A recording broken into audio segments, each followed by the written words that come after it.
کیونکہ یہ تصوف کی لائن میں اللہ کا نام یوز ہوتا ہے، باقی فنا فی شیخ میں ہی ختم ہو جاتا ہے بندہ، فنا فی اللہ تک نہیں پہنچتا۔ قرآن میں تو فنا فی شیخ کا کوئی تعلق ہی نہیں قرآن کے ساتھ۔ قرآن میں رسول کی یا خلیفہ کی بیعت ہے، اور وہ بھی مشروط ہے اللہ کے ساتھ۔ رسول اللہ نے بھی بیعت لی نا حدیبیہ کے موقع پر، تو سورہ فتح میں آیا کہ اے نبی یہ جو تم سے بیعت تم لے رہے ہو نا جن کی، ان کے ہاتھوں پہ اللہ کا ہاتھ ہے۔ اور سورہ توبہ میں اللہ نے فرمایا کہ اللہ نے مومنین کی جانیں اور مال جنت کے بدلے میں خرید لی ہیں، ایسی بیعت پر خوشیاں مناؤ۔ بیعت کہتے ہیں بیچنے کو، بائے لفظ استعمال ہوتا ہے۔ انسان کسی انسان کے آگے اپنے آپ کو نہیں بیچ سکتا، صرف اللہ ہی ہے جس کے سامنے آپ بیچ سکتے ہیں۔ پیغمبر بھی آن دا بہاف آف گاڈ آپ سے بیعت لیتا ہے۔ یہاں تو کہتے ہیں نہیں پہلے فنا فی شیخ ہوتا ہے، پھر فنا فی رسول ہوتا ہے، پھر یہ ہوتا ہے، پھر یہ ہوتا ہے، پھر کرتے کرتے کدھر تک لے جاتے ہیں، وہ فنا فی شیخ میں ہی مر جاتے ہیں۔ حضور داتا گنج بخش حجویری رضی اللہ تعالیٰ عنہ سے کوئی واسطہ نہیں، حضور خواجہ غریب نواز معین الدین چشتی اجمیری رضی اللہ تعالیٰ عنہ سے کوئی واسطہ نہیں، حضرت شاہ نقشبند خواجہ بہاؤالدین نقشبند رضی اللہ تعالیٰ عنہ، الغرض جتنے اولیاء ہیں، اکابر ہیں، ائمہ تصوف فقر اور ولایت کے ائمہ ہیں، ان سے کوئی تعلق نہیں اس مریدی کے تصور کی جو ہمارے ہاں پایا جاتا۔ آپ پوچھیں گے کہ یہ تصور بدل کے کیسے آ گیا ہمارے ہاں؟ جواب میں پہلے دے چکا ہوں، معاشی حاجت، کئی لوگوں کی کاروباری ضرورت، دنیاوی مفاد، دھندا، بس اس تصور سے دھندا نہیں چلتا کہ آپ اگر عادت ترک کر دیں اللہ کی رضا کے لیے اور اپنا ارادہ عادت کے ترک کرنے پر جما دیں تو اس کام سے کسی کا کاروبار نہیں چلتا، کسی کی دکان نہیں چلتی، کسی کا دھندا نہیں چلتا۔ دیکھیں بیعت کا مطلب یہ ہوتا ہے کہ آپ جیسے جسمانی علاج کے لیے کسی ڈاکٹر سے رابطہ کرتے ہیں تو وہ آپ کا علاج کرتا ہے، تو ایسے ہی روحانی بیماریاں، حسد، بغض، نماز کی پابندی نہیں ہو رہی، کوئی گناہ آپ سے چھوٹ نہیں رہا، بہت سے گناہ آپ کو پتہ ہی نہیں ہے کہ وہ گناہ ہیں، تو اور پھر دل میں اللہ کی محبت پیدا ہو جائے، تو ان تمام چیزوں کے لیے کسی اللہ والے سے بیعت ہوا جاتا ہے کہ بھئی میں آپ سے بیعت کر رہا ہوں یا کر رہی ہوں، اور میں اپنے آپ کو آپ کے حوالے کر رہا ہوں۔ حوالے کرنے کا مطلب کیا ہے کہ دینی معاملات میں آپ کو فالو کروں گا، آپ مجھ سے پوچھیں گے، مجھ سے کوئی غلطی ہوتی ہے تو مجھے ڈانٹ لگائیں، اور میں اپنی بیماریاں آپ کو بتاؤں گا جو روحانی بیماریاں ہیں۔ یہ روحانی سے مراد جن چڑیل بھوت نہیں، روحانی سے مراد یہی کہ گناہ نہیں چھوٹ رہا، تو آپ مجھے میرے حالات سامنے رکھ کر مجھے نسخہ بتائیں گے۔ جیسے ہر ڈاکٹر جو ہے نا مریض کے حساب سے دوا تجویز کرتا ہے، ورنہ تو سارے خود ہی ڈائریکٹ میڈیکل اسٹور پہنچ جائیں، دوائیں تو ہر بیماری کی ہیں، لیکن ڈاکٹر بتاتا ہے کہ یہ بیماری آپ کے لیے مناسب بھی ہے یا نہیں ہے۔ تو ایسے ہی گناہ چھڑوانے کے جو ہے نا بہت سارے طریقے ہیں، ہر طریقہ ہر ایک کے لیے نہیں ہوتا، وہ جس سے آپ بیعت ہوتے ہیں وہ آپ کو بتاتا ہے، کیونکہ وہ آپ کے حالات کو جانتا ہے، اچھی طریقے سے آپ اس کے ساتھ رہیں گے تو اس سے پھر آہستہ آہستہ دنیا کی محبت کم ہوتی ہے۔ تو یہ تصور ہے بیعت کا۔ لیکن آج کل اس بیعت کے نام پہ ٹوپی ڈرامہ زیادہ ہو رہا ہے اور اصلاح کم ہو رہی ہے۔ جاہل پیر مارکیٹ میں بہت زیادہ آ گئے ہیں جو اپنا مرید بنا لیتے ہیں، اور بعض دفعہ تو ماں باپ سے بغاوت پہ اکسا دیتے ہیں، آپ کو ماں باپ سے بالکل الگ کروا دیتے ہیں، اور پھر اپنی ٹوپی ڈرامے گھما رہے ہوتے ہیں۔ وہ بدعت کا اس میں عنصر زیادہ ہے۔ تو آپ جب بیعت ہوں کسی سے تو پہلے یہ دیکھیں یہ سنت کو فالو کرنے والے ہوں، یہ خود قرآن و سنت پر عمل بھی کرتے ہوں، باجماعت نماز کی پابندی کرتے ہوں، خواتین کے معاملے میں محتاط ہوں۔ بعض پیر و مشائخ ایسے بھی ہیں کہ خواتین بھی آگے بڑے آرام سے فری ہو رہی ہیں اور ہا ہو چل رہا ہے، اور بند کمروں میں علیحدہ کمرے میں عورتوں سے، جوان عورتوں سے ملاقاتیں ہو رہی ہیں تنہائی میں۔ یہ بالکل حرام ہے، ناجائز ہے۔ یہ آدمی تو خود اصلاح کے قابل ہے، یہ دوسروں کی اصلاح کہاں کرے گا؟ اس طرح کا کوئی پیر ہو تو جان چھڑائیں اس سے، بالکل جائز نہیں ہے، جہالت ہے۔ تو شریعت کو فالو کرتے ہوں، خود یا تو خود بڑے عالم ہوں یا عالم نہیں ہوں تو علماء کے فتوے کو فالو کرتے ہوں، اپنی رائے نہ دیتے ہوں لوگوں میں۔ تو اس طرح سے اگر کوئی ایسے عالم ملتے ہیں تو ان سے یقیناً بیعت ہونا چاہیے جو شریعت کو فالو کر رہے ہوں۔ اس بیعت کی بڑی برکتیں ہوتی ہیں۔ میں بھی بیعتی ہوں، جو آج ٹوٹا پھوٹا اللہ مجھ سے دین کا کام لے رہا ہے تو میں بھی کسی بزرگ کے ہاتھ پہ بیعت ہوں، ان سے ہدایات لیتا ہوں اور جو ہے گائیڈنس لیتا رہتا ہوں ان سے۔ اور ایک وقت تک انسان کو اپنے آپ کو کسی کا تابع بنا کے رکھنا چاہیے۔ یہ جو آج کل چھوٹے چھوٹے بچے آ رہے ہیں اور ایک دم سے وہ قوم کے قائدین بن جاتے ہیں، یہ خود بھی ڈوبتے ہیں، لوگوں کو بھی مروا دیتے ہیں۔ تو اپنے آپ کو اپنے بڑوں کے فرما بردار بنا کے چلنا چاہیے۔ ہاں، کسی کو بڑا بنانے سے پہلے 100 دفعہ سوچیں کہ یہ خود بھی قرآن و سنت کو فالو کرتے بھی ہیں کہ نہیں کرتے۔ اگر نہیں کر رہے تو پھر کسی کو نہ بڑا بنائیں آپ۔ تو میں کہوں گا بیعت ضروری نہیں ہے۔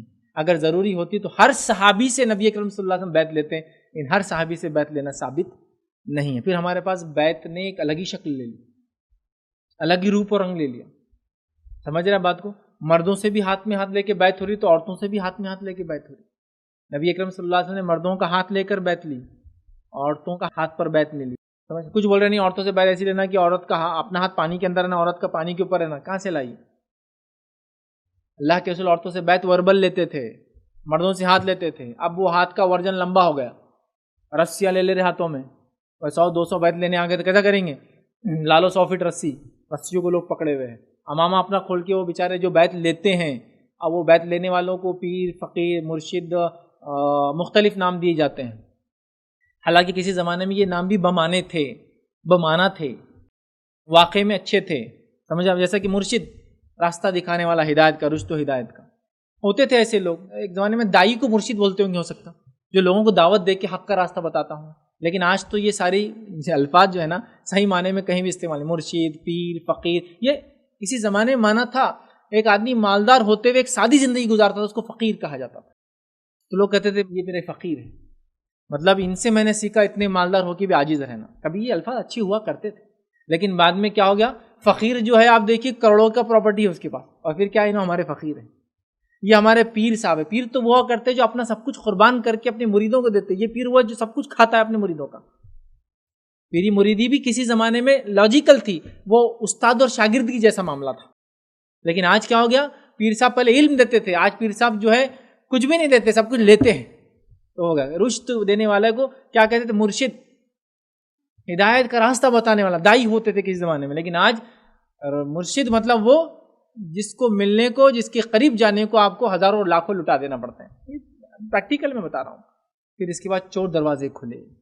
چور دروازے کیا کھلے؟ کہ اگر میں نے ان کے ہاتھ پہ بیعت کر لیا، ان کو پیر، اپنا فقیر، اپنا مرشد اور جو بھی الفاظ بھرا تھا وہ بنا لیا، تو نتیجتاً یہ جنت میں جائیں گے تو میں بھی جاؤں گا. اب شروع ہوا کرپشن، اب شروع ہوئی برائیاں. کسی زمانے میں الفاظ اچھے تھے، نام ٹھیک تھے، ان کی کرپشن کیا ہو گیا؟ میرے پیر صاحب جدھر، میں ادھر، ٹرین کا انجن جدھر، ڈبے ادھر. سمجھ آپ؟ اب یہ سب برائیاں شروع ہوئی، اور اس کے بعد پیری، مریدی، مرشدی کرپٹ ہو گئی، برائی آ گئی. انہوں نے دیکھ لیا، لوگوں نے جب ان پہ اعتماد کیا، ان پر بھروسہ کیا، انہوں نے اس اعتماد اور بھروسے کو لے کر لوگوں کو چورنا لوٹنا شروع کر دیا. کسی زمانے میں فقیر، پیر، مرشد وہ ہوتے تھے جو اپنے مریدوں پہ، ماننے والوں پر، ساتھیوں پر، جن کو وہ دعوت دیتے تھے، لٹاتے تھے، دیتے تھے. آج وہ بن گئے ہیں کہ آپ کو مرید بننا ہے تو اتنے 100 ہر مہینے ڈپازٹ کرنا ہوں گے، ہاتھ ملانا ہے تو اتنے 100 اتنے 1000 ہاتھ میں رکھنا ہوں گے. مجھے بتاؤ نبی اکرم صلی اللہ علیہ وسلم نے کوئی ایک عمل ایسا کیا کیا؟ یہ جو بیت والے عمل میں آج ہو رہا ہے کرپشن، آپ نے کہا نا ضروری ہے کہ نہیں ہے، یہ کرپشن ہے سب پورا. اللہ کے رسول نے کبھی بیت میں کسی سے ہاتھ میں لفافہ لیا؟ آج کوئی پیر، فقیر، مرشد سے آپ بغیر لفافے کے ہاتھ ملا دیں، گستاخ ہو جائیں گے آپ. اس کے منتھلی ڈپازیٹر ہیں ان کے، 100 مرید بنا لیا، 1000 روپے بھی ڈپازٹ کر رہے تو آپ اس کی انکم دیکھ لیجیے بیچارے کی. وہ زمانہ تھا، یہ الفاظ اچھے بھی تھے، لوگ اچھے تھے اور صحیح معنوں میں استعمال ہوتے تھے. استاد، شاگرد، مالدار ہونے کے بعد بھی غریبی کی زندگی گزار رہا، دائی اسلام جو لوگوں کو بلا رہا، تو یہ الفاظ استعمال کرتے. آج یہ الفاظ سب لوگوں نے اپنے اوپر لے لیے. الفاظ تو صحیح ہیں، معنی کرپٹ ہے، عمل اس کے اندر پورا بگڑا ہوا ہے. کہ رحمت کونین صلی اللہ علیہ وسلم جب کسی کو اسلام میں داخل کرتے تھے تو اس سے باقاعدہ بیعت لیتے تھے. کبھی ہاتھ میں ہاتھ لے لیتے تھے سرکار، کبھی اپنی چادر مبارکہ پکڑوا لیتے تھے اور کچھ الفاظ آپ کہتے اور وہ اس کو دہراتے تھے. گویا کہ نبی کریم صلی اللہ علیہ وسلم انہیں اسلام میں داخل کرنے سے پہلے چند چیزوں کا ان سے وعدہ لیا کرتے تھے. وہ وعدہ کرتے تھے تو اسلام میں داخل ہو جاتے تھے، اس کے اور کلمہ وغیرہ پڑھ کے اسے داخل ہو گئے. اس کے بعد وہ نبی کریم صلی اللہ علیہ وسلم کی اطاعت اور فرما برداری میں زندگی گزارتے اور سرکار ان کی روحانی تربیت فرمایا کرتے تھے. تو یہ تو تھی سرکار نے جو بیعت فرمائی، یہ بیعت اسلام تھی. اس کے بعد جو آگے سلسلہ چلتا رہا وہ بیعت ارادت ہوتی ہے. اس کا مطلب یہ ہوتا ہے کہ ہم کسی سے اسی طریقے سے اپنا روحانی تعلق قائم کرتے ہیں اور انہیں اپنا ایک مربی اور رہنما گویا کہ مقرر کر لیتے ہیں کہ ہم آپ کے ہاتھ میں ہاتھ دیتے ہیں، گویا کہ آپ کی اطاعت، آپ کے پیچھے چلنے کا قصد و ارادہ کرتے ہیں، اور آپ اس کے بدلے میں ہماری روحانی تربیت فرمائیے. اور اللہ تعالیٰ کی راہ میں جتنی رکاوٹیں آتی ہیں کہ ہم ان رکاوٹوں کی وجہ سے بارگاہ الہی میں درجہ قرب حاصل نہیں کر پاتے، ان رکاوٹوں کو عبور کرنے کے سلسلے میں اور دور کرنے کے سلسلے میں آپ ہماری رہنمائی فرمائیں. تو اور پھر وہ ہم سے اس کے بدلے میں کچھ وعدے لیتے ہیں کہ آپ کو ایسا کرنا ہوگا، ایسا نہیں کرنا ہوگا. انسان وعدہ کر لیتا ہے اور انہیں اپنا روحانی ایک سمجھ لیجئے کہ مربی یا قائد یا لیڈر مقرر کر لیتا ہے. اس کو پھر پیر کہہ دیا جاتا ہے اور یہ مرید کہلاتے ہیں۔ تو چونکہ اس کا ثبوت نبی کریم صلی اللہ علیہ وسلم سے ہے کہ آپ نے اسلام کی بیعت بھی فرمائی، اور بسا اوقات ایک اور بیعت فرمائی ہے، اور وہ ہے گناہوں سے بچنے کی بیعت، اور سرکار نے وعدے لیے ہیں۔ جیسے کہ ایک دفعہ سرکار نے فرمایا کہ مجھ سے بیعت کرو، صحابہ کرام علیہم الرضوان نے عرض کیا رسول اللہ ہم تو آپ سے بیعت کر چکے ہیں، اب کس بات پر بیعت کریں؟ آپ نے فرمایا اس بات پر بیعت کرو کہ تم حق کہنے میں کسی ملامت کرنے والے کی ملامت کا لحاظ نہیں کرو گے۔ تو صحابہ کرام نے اس پر بھی بیعت کی۔ معلوم ہوا کہ سرکار نے دو بیعتوں کا تصور دیا، ایک کفر سے جب اسلام میں داخل ہوں وہ بیعت جو بیعت اسلام کہلاتی ہے، اور ایک وہ کہ جس میں چند کاموں کا ارادہ یا وعدہ لیا جاتا ہے اس سلسلے میں بیعت، اسے بیعت ارادت کہہ دیتے ہیں، جس کا ثبوت دوسری روایت کے اندر باقاعدہ موجود ہے، اور پھر یہ سلسلہ چلتا رہا۔ معلوم ہوا کہ اس کی ابتدا تو نبی کریم صلی اللہ علیہ وسلم سے بذات خود ہوئی، اور اسی دور سے لے کر آج تک یہ چلتا آ رہا ہے۔ اب سوال یہ پیدا ہوتا ہے کہ کیا پیر کو کسی کو پیر بنانا یہ لازم ہے؟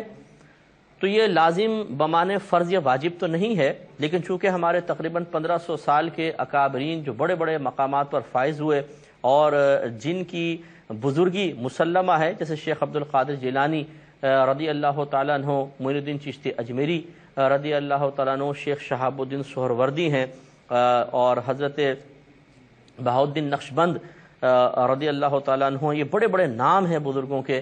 یہ خود زہد و تقوی کے پیکر تھے، صاحب علم تھے، صاحب تقوی تھے، لیکن اس کے باوجود ان سب نے کسی نہ کسی کو اپنا روحانی رہنما اور مربی اور قائد مقرر کیا ہے۔ جیسے اس اعتبار سے کہا جا سکتا ہے کہ یہ بہت ہی امپورٹنٹ چیز ہوتی ہے کہ آپ صحیح ایک رہنما کا جو روحانی طور پہ آپ کی ترقی کا باعث بن سکے اس کا انتخاب کریں، اور ان سے باقاعدہ بیعت کر کے روحانی منازل کو طے کریں۔ دنیا میں روحانی منازل بہت طے ہوتی ہیں، اور انشاءاللہ پھر میدان محشر میں ان نفوس قدسیہ سے ہم حسن ظن رکھ سکتے ہیں کہ چونکہ یہ عالم دین بھی ہوتے ہیں، متقی ہوتے ہیں، پرہیزگار ہوتے ہیں، اور ایسے لوگوں کو اللہ تعالیٰ میدان محشر میں حق شفاعت عطا فرمائے گا، تو یہ ہو سکتا ہے کہ یہ ایک اور سہارا میدان محشر میں نجات کا حاصل ہو جائے کہ یہ اپنے مرید کی شفاعت کر کے اس کو جنت میں لے جائیں۔ لیکن یہ اس کا مطلب ہرگز نہیں ہے کہ ہم یہ کہیں کہ پیری مریدی کرنا فرض اور واجب ہے، نہیں کرو گے تو گناہ گار ہوگے، یا ہم یہ کہیں کہ جو بے پیرا ہوتا ہے ضرور جہنم کے اندر جائے گا، غلط ہے۔ اسی طریقے سے پیر کی بیعت کر لینے کے بعد بے پرواہ ہو جانا اور ہر طرح کے گناہ کرنا، اور جب کوئی سمجھائے تو کہنا جی ساڈا پیر بڑا وڈا پیر ہے جی، وہ اپنے جنت میں لے جائے گا، اس قسم کی اوٹ پٹانگ باتیں کرنا بالکل غلط ہے۔ صحابہ کرام علیہم الرضوان نے نبی کریم صلی اللہ علیہ وسلم کی بیعت فرمائی، بیعت کی، اس کی سعادت حاصل کی۔ سرکار سے بڑھ کے رہنما کون ہوگا؟ لیکن آپ یہ دیکھیں کہ صحابہ کرام علیہم الرضوان نے کبھی بھی ایسا کوئی جملہ نہیں کہا کہ اب تو سرکار کی بیعت کر لی اب تو سیدھے جنت میں جائیں گے، معاذ اللہ کوئی الٹا سیدھا کام کر لو، ایسا معاذ اللہ کبھی بھی نہیں ہوا، بلکہ انہوں نے بیعت کے بعد خوب سرکار کی اطاعت کی ہے، فرما برداری کی ہے، حتیٰ کہ آپ کے پردہ فرما جانے کے بعد بھی وہ اسی روش پر قائم رہے ہیں۔ تو ایسا کوئی پیر ہو کہ وہ مرید کو یہ کہے کہ چونکہ تم نے میرا دامن تھام لیا اب جو چاہے کرو، جنت میں جانے کی ذمہ داری اس فقیر پر ہے، یہ ڈبہ پیر ہے، جعلی ہے۔ اور اسی طریقے سے کوئی مرید اگر اپنے پیر پر نازاں ہو کر اپنے آپ کو گناہوں کے راستے پہ لگا دے اور دعویٰ یہ کرے کہ جی میرا پیر انشاءاللہ بخشوا کے لے جائے گا، یہ بھی سخت گرفت کا باعث بنے گا، یہ غلط ہے۔